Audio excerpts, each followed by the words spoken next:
The glass slipped from my hand, shattering against the hardwood floor, red wine pooling like blood at my feet. Her words hung in the air, sharp and unyielding, slicing through the haze of her birthday candles still flickering on the dining table. "You said I could ask for anything," Sarah whispered, her voice trembling with a strange mix of defiance and guilt. "I want a night with a player." My chest tightened, the room tilting as if the ground itself had betrayed me. A player. The phrase burned, conjuring images of slick charmers and reckless nights. But it was her eyes, glittering with something I couldn't name, that pinned me in place, unable to speak, unable to breathe. The dining room smelled of rosemary and roasted lamb, the remnants of the dinner I'd spent hours preparing to make tonight perfect. Her favorite jazz playlist hummed softly from the speakers, but it felt mocking now, each note a reminder of the intimacy I thought we shared. I stared at her, my wife of 7 years, her auburn hair catching the candlelight, her lips parted as if waiting for me to absolve her. "What do you mean?"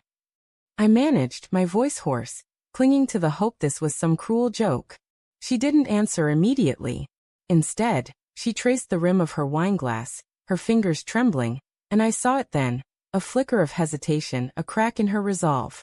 "A player," she repeated, softer now, her gaze dropping to the table. "Someone who lives for the moment. No strings, no promises. Just one night." My stomach churned, while rising as I tried to parse her words. Was this a fantasy? A test? Or had I been blind to something festering beneath our life together? I thought of our mornings tangled in bed, her laughter at my terrible puns, the way she'd clutch my hand during thunderstorms. How could that Sarah, my Sarah, ask for this? I forced a laugh, brittle and hollow. "Is this about that book club you joined? Some spicy novel messing with your head?" I wanted her to laugh too, to roll her eyes and call me an idiot, but she didn't. She looked at me, her green eyes glassy, and said, "It's not a book, Tom. It's me. I need something else. Just once." The words landed like a fist, knocking the air from my lungs. I sank into the chair across from her, the room shrinking, the walls pressing in with the weight of her confession. The next hour blurred. I asked questions, stupid, desperate ones. Who was he? Did she already know him? Was it someone from work? She shook her head, her answers vague, maddeningly incomplete. "It's not about anyone specific," she said, twisting her napkin into knots. "It's about feeling alive. Like I'm more than just a wife, a co-worker, a checklist." Her words stung, each one a tiny betrayal, unraveling the life I thought we'd built. I wanted to scream, to demand why I wasn't enough, but fear held me back. What if her answer broke me completely? The house felt different now, its warmth tainted. The creak of the floorboards, the faint hum of the refrigerator. They were too loud, too real, grounding me in a moment I wanted to escape. I replayed our years together, searching for cracks I'd missed. There was that night 6 months ago when she'd come home late, her cheeks flushed, claiming a work dinner had run long.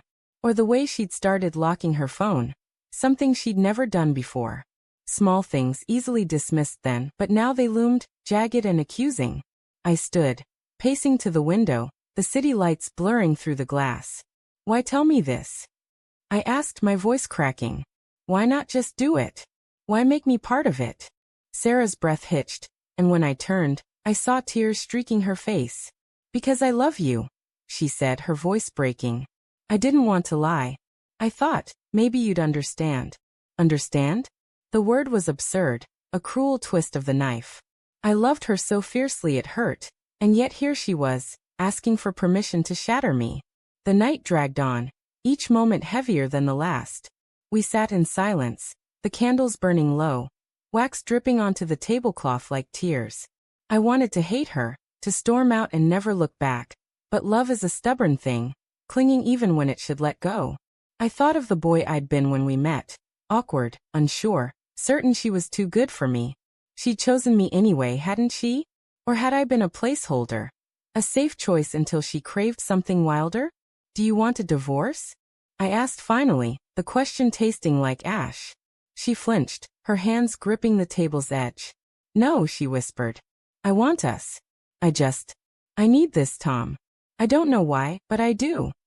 Her honesty was a paradox, brutal yet vulnerable, A plea wrapped in betrayal. I wondered if this was my fault. If I'd been too predictable, too comfortable. Had I dulled the spark she'd once loved? I don't know why I didn't leave then. Maybe it was the way her voice trembled, or the memory of her hand in mine during my father's funeral, steady when I was crumbling.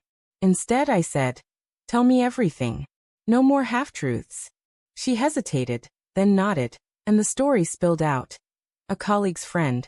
A charming stranger at a bar last month. A fleeting conversation that left her feeling seen in a way I hadn't made her feel in years. There was no affair, not yet, but the desire was there, a seed planted and growing. The air grew thick with her words, each one a weight on my chest. I saw her in that bar laughing, her eyes bright with possibility, and I hated how vividly I could picture it. I hated that I could understand, just a little, the pull of something new when life feels like a loop of routines. But understanding didn't dull the pain. It sharpened it, made it personal. Morning crept in, gray and unforgiving. The candles long since burned out. Sarah reached for my hand, but I pulled away, the motion instinctive. "What now?" I asked, my voice barely above a whisper. She didn't answer, and in her silence, I saw the truth. She didn't know. Neither did I. But as I looked at her, exhaustion etched into her face, I realized the betrayal wasn't just hers. I'd betrayed myself, ignoring the signs, pretending our life was flawless when it was fraying at the edges. Then came the twist, the one I hadn't seen coming. My phone buzzed on the table, a notification lighting up the screen. A text from an unknown number. I know what she asked for. I know because she asked me first. My blood ran cold. The room spinning as I read it again. Sarah's eyes widened, her face paling as she saw the screen.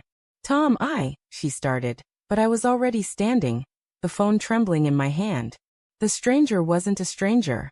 The betrayal wasn't a fantasy. It was real. And it had a name.